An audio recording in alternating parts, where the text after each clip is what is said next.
है।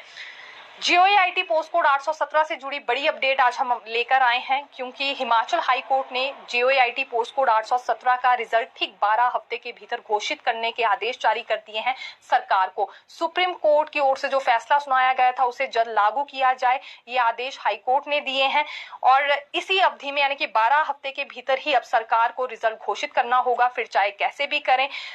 क्योंकि Himachal high court में दर्ज एक एग्जीक्यूशन पिटीशन का निपटारा करते हुए न्यायाधीश अजय मोहन गोयल ने ये आदेश जारी किए हैं। और बड़ी बात ये भी है कि सुप्रीम कोर्ट की ओर से जो आदेश जारी हुए थे उसके पैरा 45 में जो आदेश दिए गए थे उन जरूरी है कि उन आदेशों को लागू करे सरकार। एक तरह से सरकार उसके लिए बाध्य है। 556 और 817 की क्योंकि ये लड़ाई थी जो कि सुप्रीम कोर्ट जाकर पहुंची थी और सुप्रीम कोर्ट ने ही स्पष्ट तौर पर फिर ये आदेश जारी किए थे कि पोस्ट कोड 556 की मेरिट रिकास्ट किए बिना जीओएआईटी पोस्ट कोड 817 के कुल पदों पर रिजल्ट घोषित किया जाए। यानी कि पोस्ट कोड 817 के जो कुल पद हैं उनका ही रिजल्ट घोषित करना है, किसी दूसरे पोस्ट कोड को इसमें मर्ज करने की आवश्यकता नहीं है। लेकिन अभी तक ये निर्देश यहाँ पर लागू नहीं हो रहे थे। रिजल्ट घोषित करने के लिए भी जल्दी ही सुप्रीम कोर्ट ने क्योंकि कहा था, अब ऐसे में एक अवधि दे दी गई है हाईकोर्ट की ओर से कि ठीक 12 हफ्ते के भीतर ही राज्य सरकार को जीओएआईटी पोस्ट कोड 817 का रिजल्ट घोषित करना होगा। इंतजार एक तरह से इन युवाओं का खत्म हुआ है।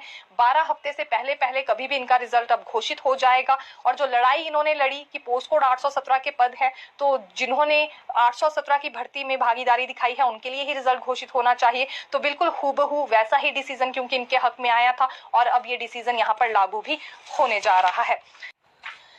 जेबीटी प्रशिक्षु आज मुख्यमंत्री सुक्खू से मिले हैं नदौन में। जैसा कि हमने कहा, सीएम सुक्खू क्योंकि अपने गृह विधानसभा क्षेत्र के दौरे पर थे 2 दिन के लिए और इस बीच 2 मांगे जेबीटी प्रशिक्षुओं की ओर से रखी गई है। पहली तो ये कि बैच वाइज भर्ती इनकी फंस गई है। दरअसल ये नवंबर 2023 में हुई थी और इसका रिजल्ट भी तैयार है, लेकिन कोर्ट में मामला चला गया, इसलिए इन्होंने सरकार से आग्रह किया है कि कोर्ट से मंजूरी लेकर रिजल्ट इसमें घोषित कर दिया जाए।